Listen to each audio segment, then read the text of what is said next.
Welcome everyone. I am here with the first chapter of class 8th history, how, when and where. This we will discuss in the chapter.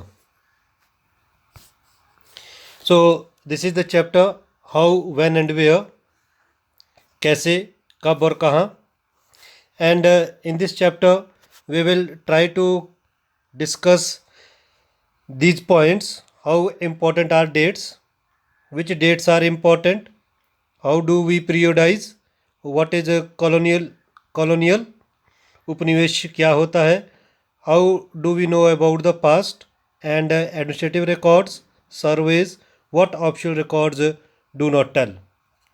So we will discuss these points in this topic.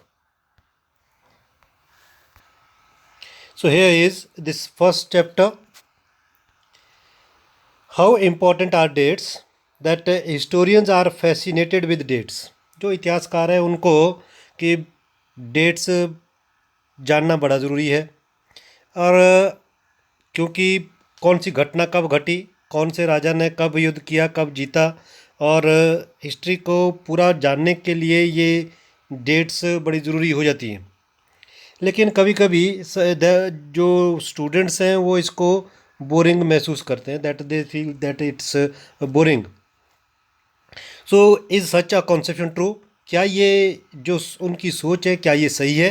तो ये सब जानने की कोशिश करेंगे कि actual में how important are dates, कि डेट्स जानना ज़रूरी क्यों है. So in this chapter, the other thing that history is certainly about the changes that occur over a time. तो जो ये बदलाव होते जाते हैं समय समय में, तो उसके बारे में, तो ये जो अतीत की जो चीज़ें हैं उनमें क्या बदलाव आए, that we want to know in the history. और in the this living world we do not always ask historical questions about what we see around us. We take things for granted. कभी हम question नहीं raise करते, लेकिन कभी कभी जब question rise करते हैं कि ये चाय किसने बनाई होगी, या ये कंप्यूटर कब बना होगा, ये लैपटॉप कब बना होगा, ये इस तरह के जो इंटरनेट सुविधाएं हैं ये कब से शुरू होगी, किसने किया होगा. So when we try to know about that those things, then we have to come to know about the dates. इसीलिए तब हमें लगता है कि नहीं, डेट्स बड़ी ज़रूरी है. लेकिन सब चीज़ों के लिए डेट्स बड़ी ज़रूरी नहीं है, क्योंकि कुछ घटनाएं ऐसी होती है कि जो समय के साथ साथ होती रहती है. तो उसमें कोई एक particular date, there is no set particular date that on which that particular date that had happened. Societical changes, जो सोशल जो चेंजेस, सामाजिक जो परिवर्तन होते हैं, उसके लिए काफ़ी समय लगता है. तो उनको हम ये कह नहीं सकते कि ये कब घटना घटी है. तो हर चीज़ के लिए डेट्स ज़रूरी भी नहीं है.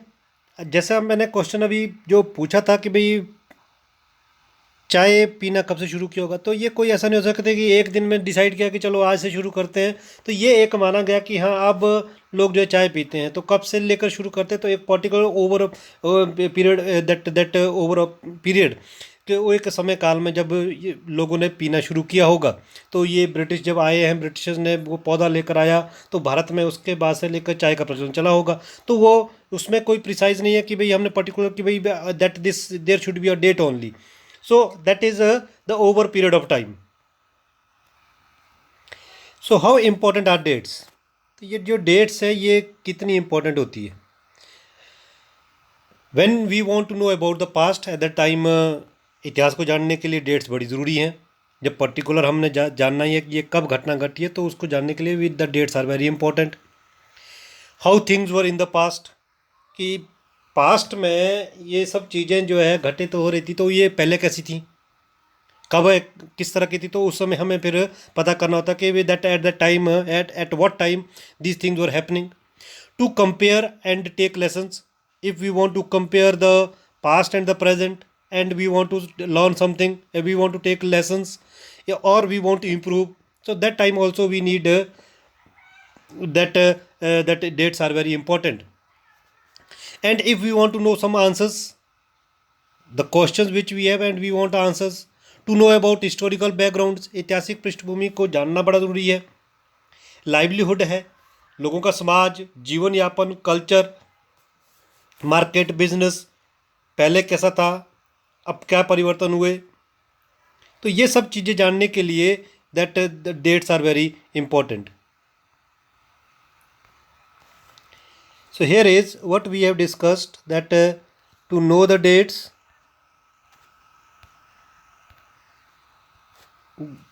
this is very important.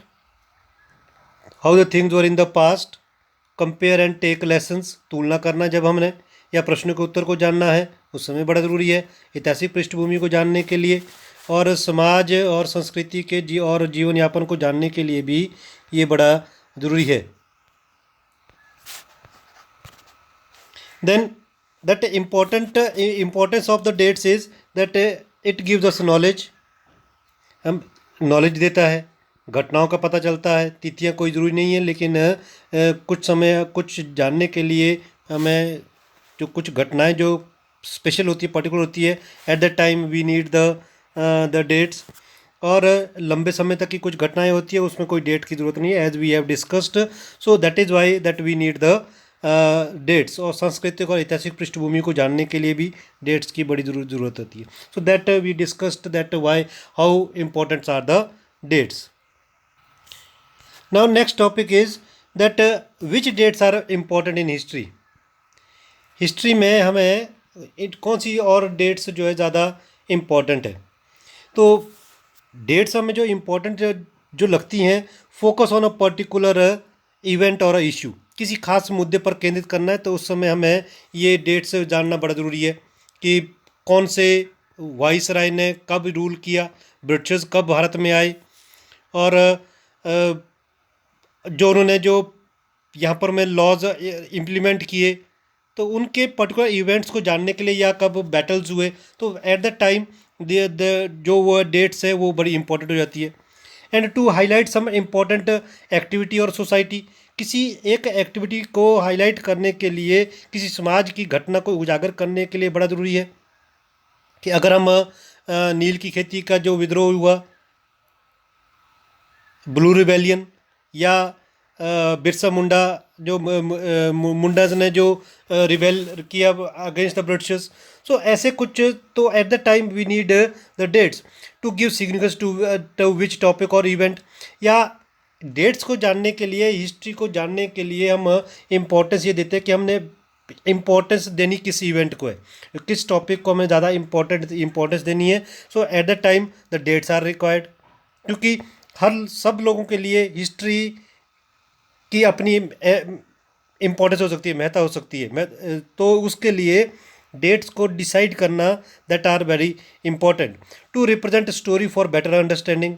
अगर कहानी को, अगर हमने इतिहास को जानना है, तो उसके लिए हमें ये पता लगाना पड़ेगा, पता करना पड़ेगा that in which particular date और year in era that thing had happened.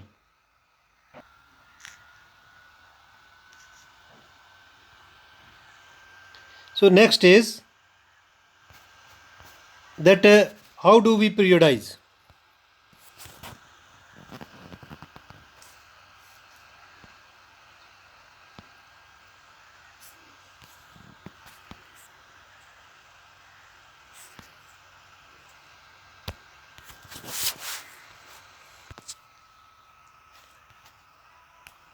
So it is that to periodize the history, what are required, as James Mill have divided the history into Hindu, Muslim and British in 1817. In 1817 he divided it into Hindus, Muslims and British. तो can you think any problem with the way James mill divided the history. तो क्या ऐसा लगता है कि James मिल ने जो ये डिवाइड की उसमें कोई प्रॉब्लम है? प्रॉब्लम है, क्योंकि एक तो divided on the base of Hindu, Muslim and British. He want to categorize the particular the religions. On the base of religion he is dividing the history. जबकि इतिहास को एक धर्म के आधार पर हम डिवाइड नहीं कर सकते, क्योंकि किसी एक राजा ने पर्टिकुलर समय में या उस जिस समय को अब वो डिवाइड कर जाते हैं हिंदूज के समय में, हिंदू या मुस्लिम को, तो कोई ज़रूरी नहीं है कि उस समय पूरे खंड काल में in that period that the Hindus have ruled only. तो हो सकता है कि अलग अलग जगहों में अलग अलग राजा रहे हों, या मुस्लिम ने ही रूल किया हो, या ब्रिटिश रहे हों। So that is why it is not good. Then another is that thought of the lower level of Asian societies. वो एक ये दिखाना चाहते थे कि एशियन जो सोसाइटी है वो उनकी जो वो यूरोप के मुकाबले में बहुत छोटे हैं, निम्न है। तो इसीलिए भी that he want to divide this history into the Hindus, British and the Muslims. Despotic rule of Hindus and Muslims, he want to show that the rule was despotic. ये जो तानाशाह शासन था, कोई ज़्यादा विकास सोसाइटी का हो नहीं रहा था। And he want to introduce the European manners, art, institutions, law, etc. कि जो कला संस्थान, शिष्टाचार, कानून लागू करना है, उनको भी वो इंट्रोड्यूस कर जाते थे भारत पर। इसीलिए ही want to divide that history into Hindu, Muslims and British. Now the second question that here is that this we have discussed, and why do we try and divide history into different periods. तो ये हम history को different periods में divide क्यों करते हैं? तो different period में डिवाइड करने के लिए एक तो इसीलिए होता है कि to capture the characteristics of a time, किसी खास घटना की विशेषताओं को इंगित करने के लिए। और दूसरा है to demarcate the difference between period, युगों के बीच के अंतर जानने के लिए we try to divide history into the periods. So is it good to divide history as we discussed? तो अलग अलग हिस्टोरियन ने अलग अलग तरह से डिवाइड करने की कोशिश की हिस्ट्री को। Some have divided into Hindus and Muslims.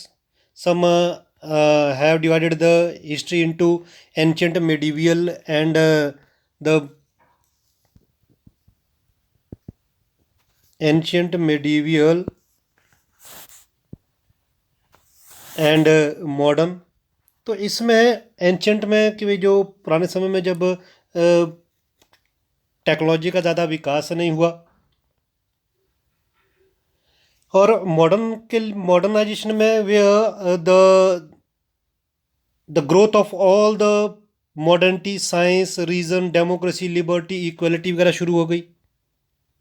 और जो मेडिवियल पीरियड है, इसको हम ये मानते हैं कि that term describe the society where these features of modern society did not exist. कि इसमें कोई मॉडर्न सोसाइटी एग्जिस्ट नहीं करती है, इसमें टेक्नोलॉजी एग्जिस्ट नहीं करती है एंशिएंट में, ये मानते हैं। तो इट इज़ दैट कि क्या जब अगर मॉडर्न के बेस पर हम देखते हैं तो मॉडर्न मतलब when the British were ruling over India, तो क्या उस समय सबको अधिकार मिल रहे थे? Was society equal? Was there a freedom और अ लिबर्टी? ऐसा नहीं था। तो इसीलिए बड़ा मुश्किल होता है कि भाई ये पीरियड्स क्या सही है हिस्ट्री को डिवाइड करने के लिए। तो some time some of the historians say that it was not a modern, ये मॉडर्न नहीं थी, it was the colonial period. तो इसको एक कॉलोनियल पीरियड के तौर पर देखते हैं। So next is that what is colonial.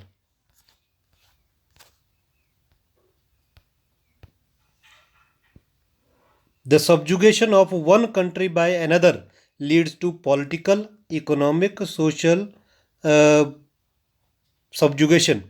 एक देश का दूसरे देश पर राजनीतिक, आर्थिक, सामाजिक और सांस्कृतिक, जब कल्चरल है, when that country is governed by the other forcibly for some of these reasons, that is known as a colonial।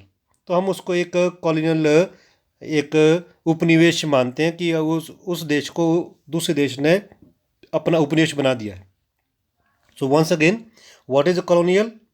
उपनिवेश क्या है? एक देश का दूसरे देश पर राजनीतिक, आर्थिक, सामाजिक और सांस्कृतिक दबदबा। The subjugation of one country by another leads to political, economic, social and cultural, that is known as the colonial। So in this chapter we try to cover